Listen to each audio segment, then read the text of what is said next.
Hello. सत्साई बहन जी। हाँ, राम राम। और जी ठीक हो? हाँ, एकदम ठीक हूँ। आज आते क्या, कलकत्ता आए थे तो घर पे भी आके जाते एक बार। नहीं, अभी आए नहीं, कलकत्ता आएंगे तब आएंगे। अच्छा, अभी आए अरे नहीं। मोहनदास जी, गुरु जी के बारे में बताओ ना, वो जो आप करते हो। अब वो ये देखो बहन जी, भक्ति तो करनी पड़ेगी। परमात्मा की भक्ति बिना तो देखो मानव जीवन बर्बाद है, कुछ लेना देना नहीं है। 4 दिन का है ये सब कुछ, डम डम। हाँ ये पति पत्नी बेटा बेटी संपत्ति कार कोठी मकान, 4 दिन की सांस है बहन जी, ज्यादा नहीं है। उसके बाद अगर भक्ति नहीं करी तो फिर 84 लाख योनियों में फिर आज जो कष्ट मिल रहे हैं बिना भक्ति के, उससे भी लाखों गुना ज्यादा मिलेंगे। फिर हम कहाँ जाएंगे, किसको कहेंगे? आज तो कम हाँ से कम मानव जन्म है, कम से कम भक्ति तो कर सकते हैं, आने वाले कष्टों से अपना बचाव तो कर सकते हैं। हाँ। तो बहन जी भक्ति करो। अभी देखो आप हॉस्पिटल में थी, बताओ भक्ति करती नियम में रहती भगवान के तो क्यों जाना पड़ता हॉस्पिटल में? भगवान से बड़ा कोई डॉक्टर है क्या? नहीं। है? तो परमात्मा की भक्ति करो बहन जी। देखो ये रिश्तेदार समाज, ये परंपरा, ये रीति रिवाज, ये लेन देन बहन जी कुछ नहीं है। ये तो इस मनुष्य शरीर को इस काल ने बांध रखा है ताकि ये भक्ति ना कर ले। अब बाकी ये गधे कुत्ते चोर है, बताओ इनके कौन रिश्तेदार है? ये कहाँ लेना देना करते हैं? हम्म। हैं? और मरने के बाद बहन जी आप चाहे किसी को कितना ही दे दो और कितना ही चाहे उसको अच्छा अच्छा चाहे मतलब खाना खिला दो, इतनी रिश्तेदारी निभा लो, मरने के बाद में एक दिन आएंगे रो रा के चले जाएंगे, फिर कोई याद नहीं करेगा। हाँ, वो तो सही बात है, वो तो सभी के साथ ही है। तो फिर भक्ति करो बहन जी, भक्ति में सार है, भक्ति से ही सब कुछ होगा। परमात्मा यहाँ भी सुखी रखेगा और मरने के बाद तो फिर हमारा ठिकाना हो ही जाएगा। नहीं बताओ फिर मरने के बाद अब आप कहाँ जाओगे, आपको पता है कुछ? ना, क्या तो फिर मालूम। यहीं पे गधे कुत्ते बन के घूमेंगे, फिर लोग यहाँ पे गाड़ियां मारेंगे, ठोकर मारेंगे, पत्थर मारेंगे, फिर अच्छा लगेगा? तो भक्ति करो बहन जी परमात्मा की। भगत जी लगे हुए हैं, आप भी साथ में लगो, अपने बच्चों को भी दो शिक्षा।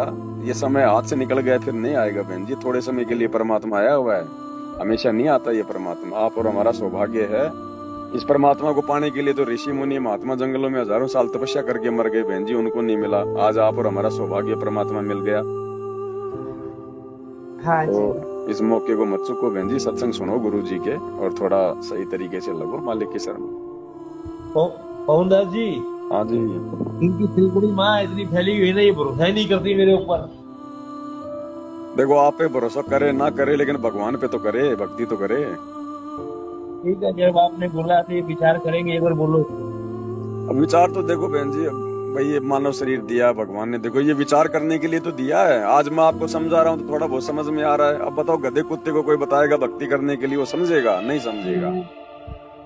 है तो ये हमारे को भगवान ने जो योग्यता दी है ना बहन जी, ये मानव शरीर केवल परमात्मा प्राप्ति के लिए मिलता है। दूसरा तो बहन जी देखो, ये रोटी वाटी खाना, बच्चे पैदा करना, बच्चों में प्यार मोह ममता, ये तो बहन जी जानवर भी करते हैं। ये कुतिया भी कहीं कहीं से खा खा के अपने मतलब जो है दूध पैदा करके अपने बच्चों को पिलाती है, उनका पालन पोषण करती है, और अंत में वो भी मर जाते हैं, हम भी मर जाते हैं, फिर क्या फायदा फिर आने का?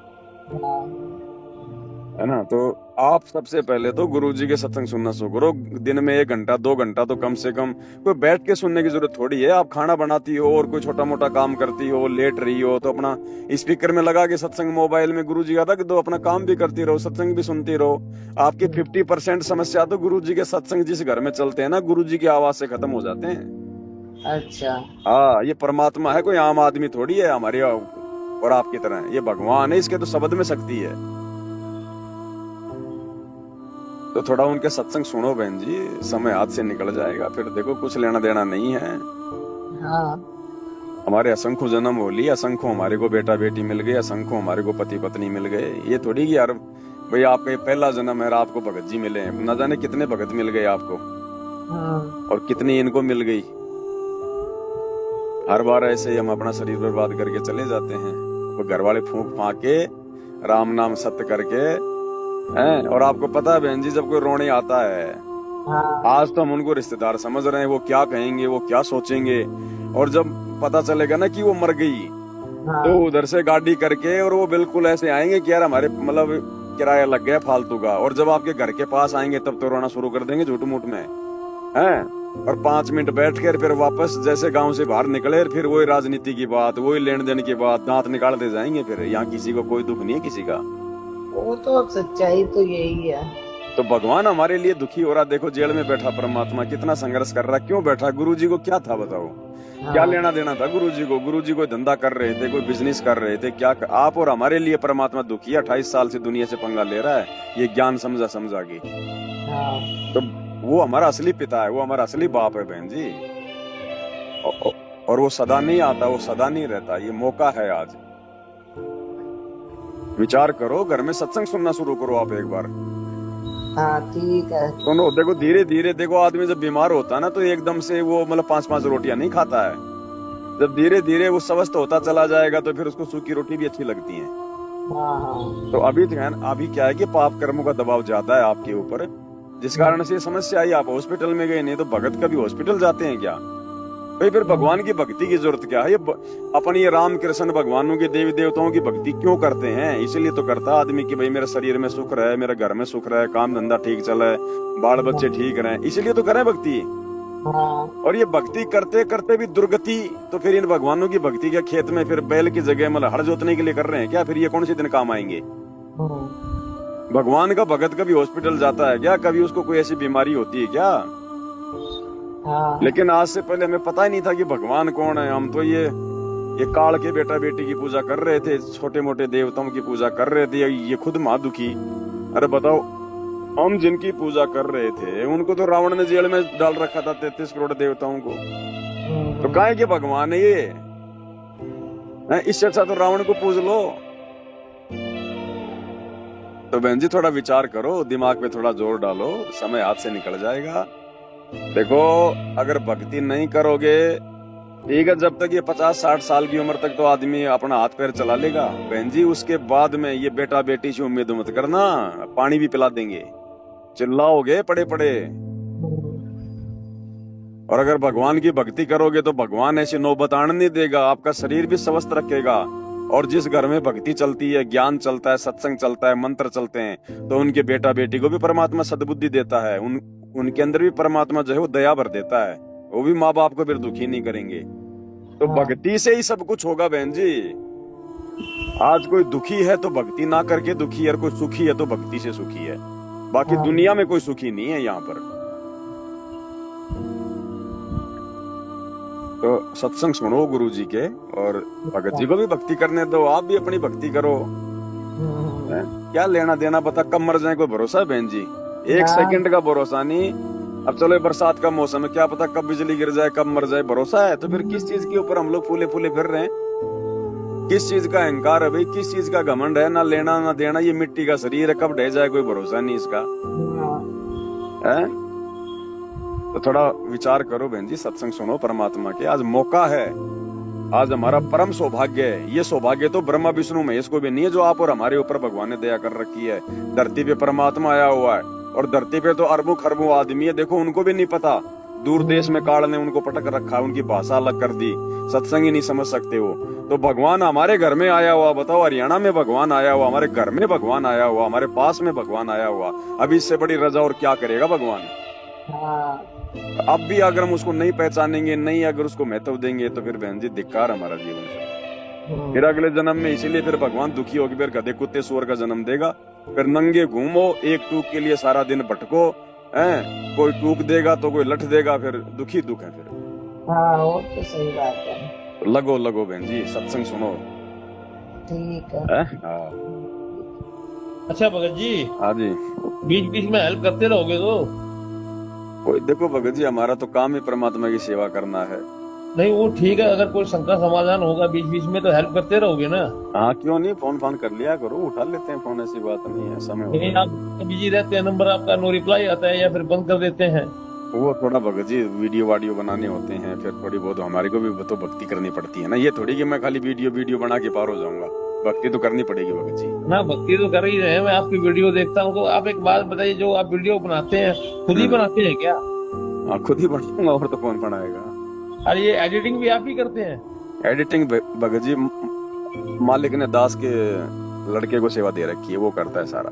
अच्छा अच्छा ठीक है भगत जी, थैंक यू, आपका बहुत बहुत सत साहेब। सत साहेब।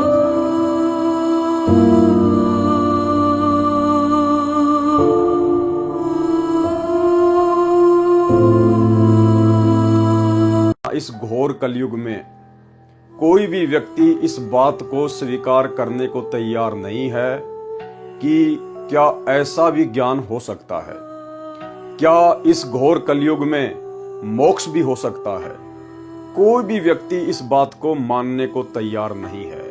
आप किसी भी पढ़े लिखे व्यक्ति से बात कीजिए, अपने किसी रिश्तेदार को बताइए कि भाई धरती पर परमात्मा आए हुए हैं हरियाणा में संत रामपाल जी के नाम से, वो आपका मजाक उड़ाएगा, आपकी खिल्ली उड़ाएगा, आपको भला बुरा कहेगा कि 21वीं सदी में जन्म लेकर कैसे मूर्खों जैसी बातें कर रहा है।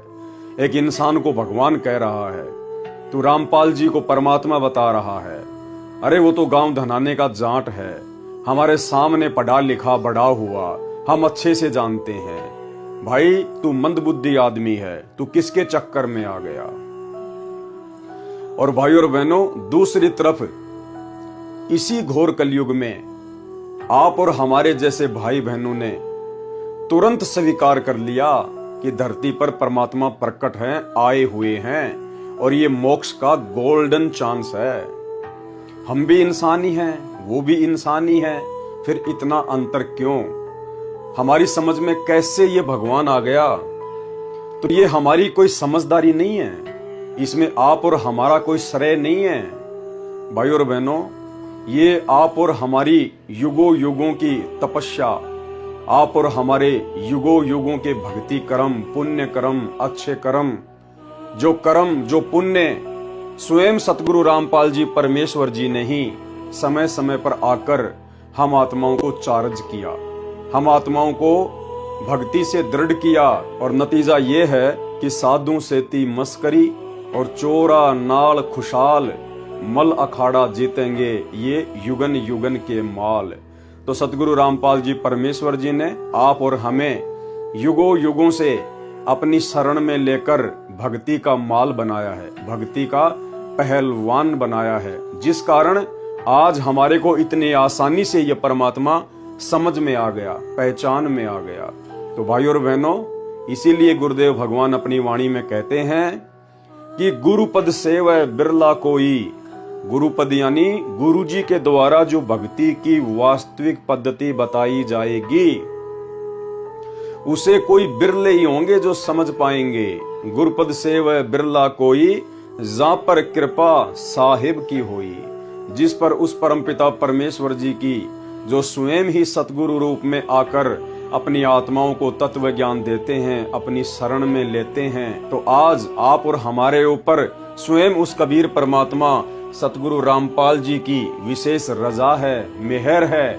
आप और हमारे ऊपर परमात्मा अति प्रसन्न है। जो परमेश्वर जी ने हमें अपनी शरण में तो लिया ही लिया, शरण में लेने के बाद में जो ट्रेनिंग सेंटर है सतलोक के लिए आत्माओं को तैयार करने का, साध संगति, परमेश्वर ने हमें साध संगति से जोड़ दिया। और साध संगति से जुड़ने के बाद में भी काल कितने झटके मारता है, उन आत्माओं को साध संगति से दूर करने के लिए कितना प्रयत्न करता है। और वो तमाम झटके पिछले 8-9 वर्षों से झेलकर भी आप भाई बहन साध संगति से जुड़े हुए हैं। ये आप और हमारे ऊपर सतगुरु रामपाल जी परमेश्वर जी की सबसे बड़ी मेहर है। तो भाई और बहनों, अब इस मौके को हमने चूकना नहीं है, जो मौका आज हमें गुरुदेव भगवान ने दिया है। क्योंकि परमात्मा कहते हैं कि एक बाल पर 2 छक्के और एक जीवन में 2 मौके किसी भाग्यशाली को ही मिलते हैं।